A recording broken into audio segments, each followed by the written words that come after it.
Jason Alexander has stated in a special intro actually for this episode on the DVDs that he likes to call this episode My Two Dads.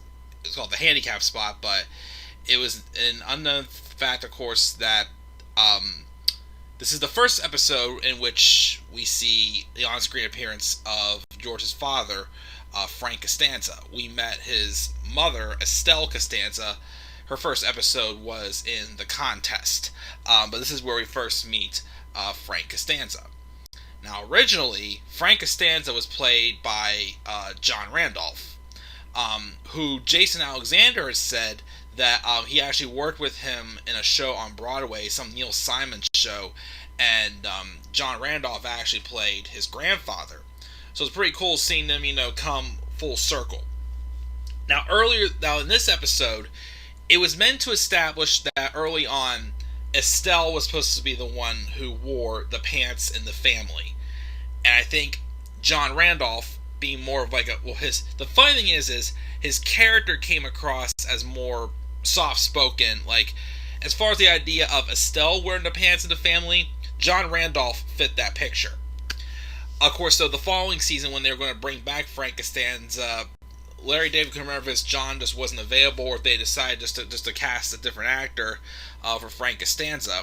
But that's when they brought in the recently deceased, of course, Jerry Stiller, who passed away about a year and a half ago at the age of 92. But he came in.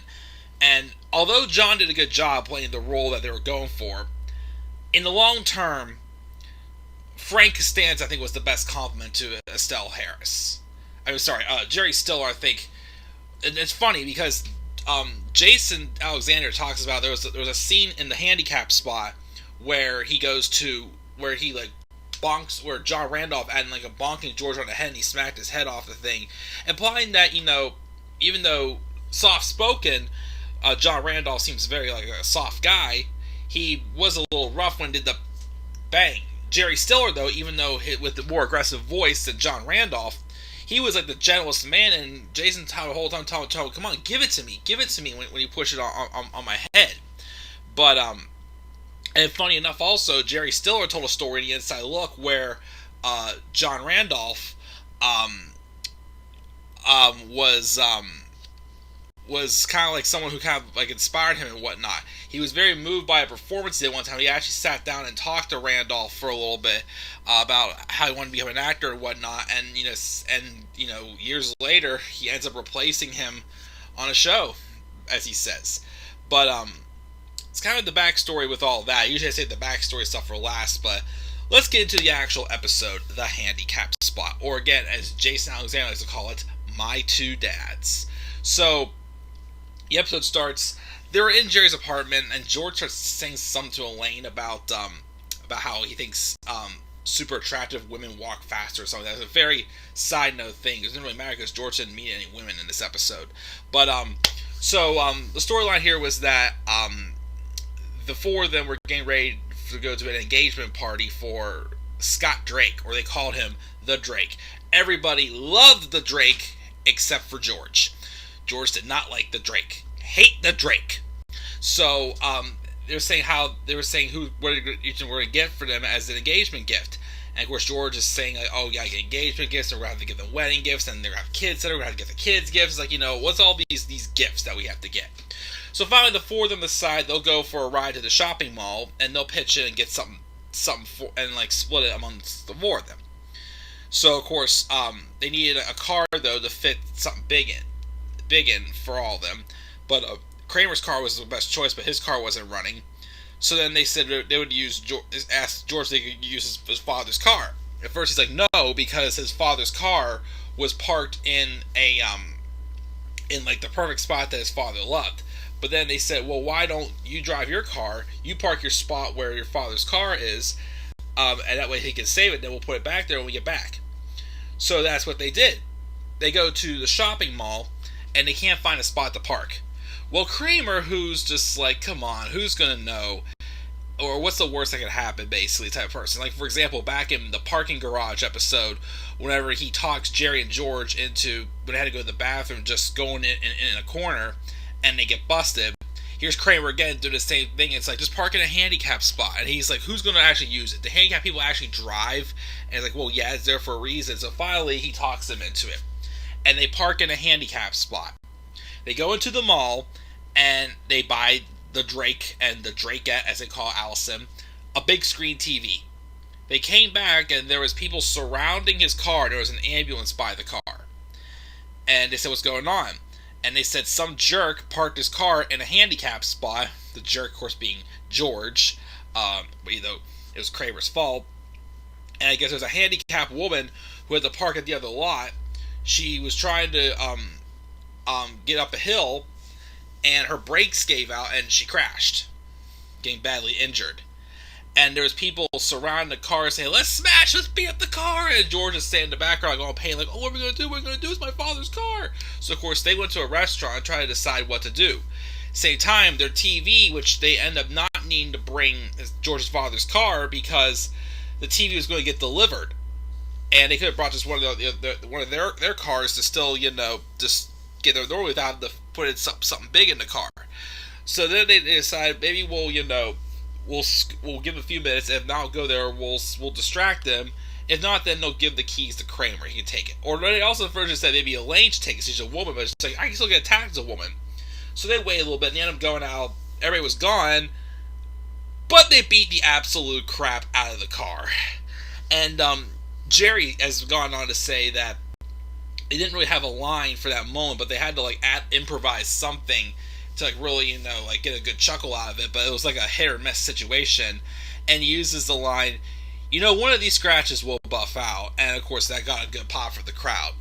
But of course George lies and says that they got in an accident and they were getting chased by some car. And of course, it just caused a lot of damage in the car though. And, Frank Costanza was not happy about it at all. Meanwhile, Estelle Costanza is playing games with some of her lady friends in the living room, and George is reading a Glamour magazine or something like that at the same time while that's going on, which is the same magazine George read when his mother caught him back in the contest. But of course they're saying how he's lucky he didn't get hurt. And then it's funny because Estelle will start saying stuff about how she's, I don't know about that Kramer guy, he causes a lot of trouble. Meanwhile, she basically loved Kramer for most of the series, basically. Well, the character, of course, as well as everybody loved Michael Richards in general. But then, of course, one of the ladies asks George what's he doing these days for work, and he tells them how him and Jerry writing a pilot for NBC, and of course, then Estelle goes, yeah, I always liked that Jerry, but I'm not too sure about him. He's causing trouble. And of course, also he explains, what the pilot's gonna be about, which again is Jerry gets in an accident, and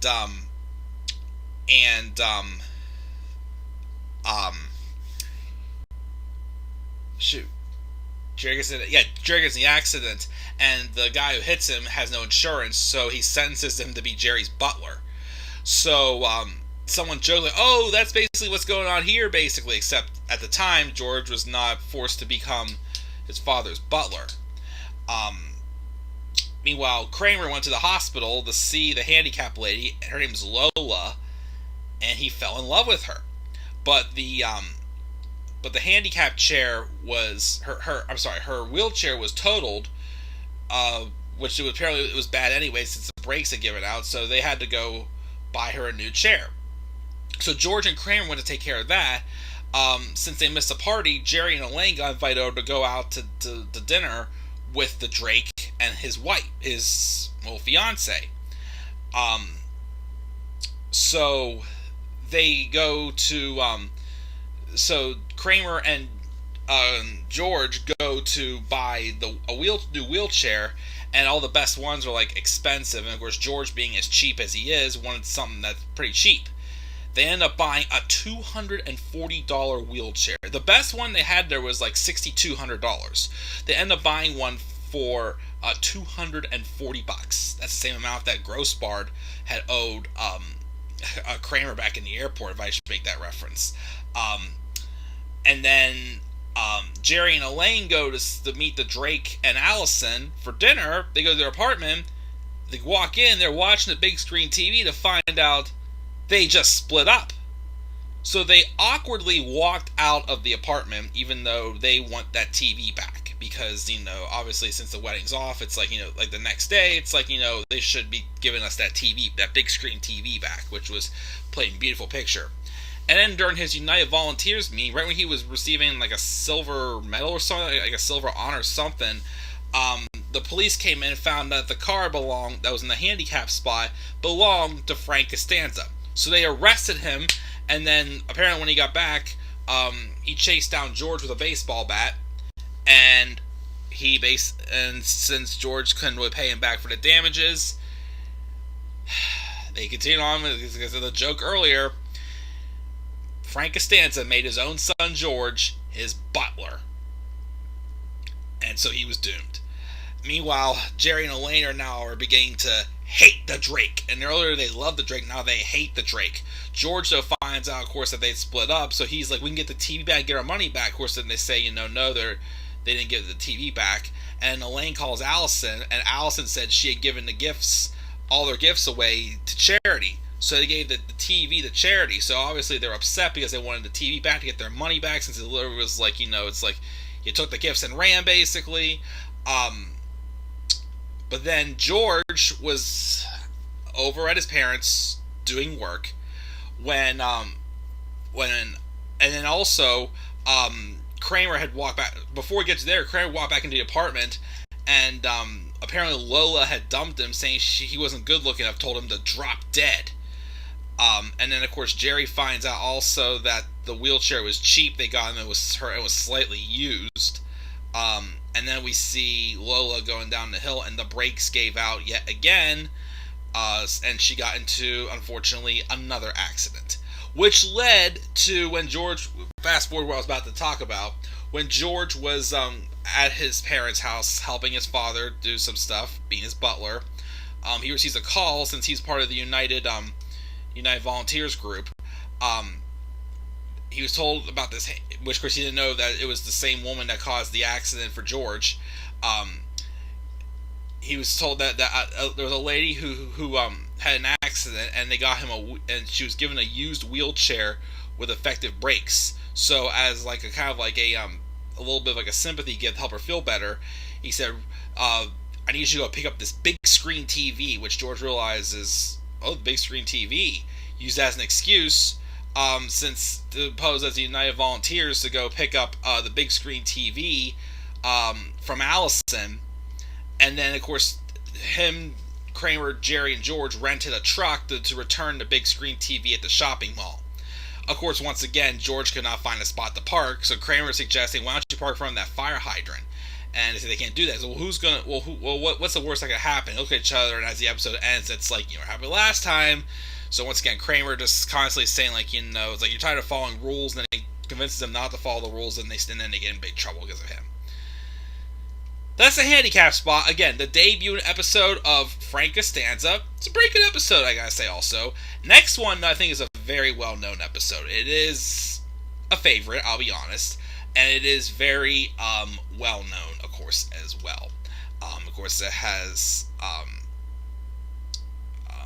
It's just a very well-known episode, and I would definitely say another one of the best episodes in the series. But we'll get to that momentarily. So, guys, what were your thoughts on the Handicap Spot? What were your thoughts on Frank Costanza? Who do you think did the better job doing Frank Costanza? John Randolph or Jerry Stiller? I mean, honestly, definitely Jerry Stiller. I thought he fit, the loud, aggressive voice for Frank Costanza. John Randolph was good, but like I said, I feel like, they would have written Frank Costanza more of like a soft-spoken person, and with Estelle Costanza more so wearing the pants in the family. I think that that would have been okay going that route also, but with how it ended up going, I think Jerry Stiller was the right one. But what are your thoughts on the Handicap Spot, aka as Jason Alexander called it, My Two Dads? Leave your thoughts down in the comments section below. Be sure as always to slap a like on the video and subscribe for more content to come on my channel. And follow me on Twitter at DemandAirBoy93. Till then, guys, I'm checking out. I'll see you all later. Have a great rest of your day. And peace out, everybody.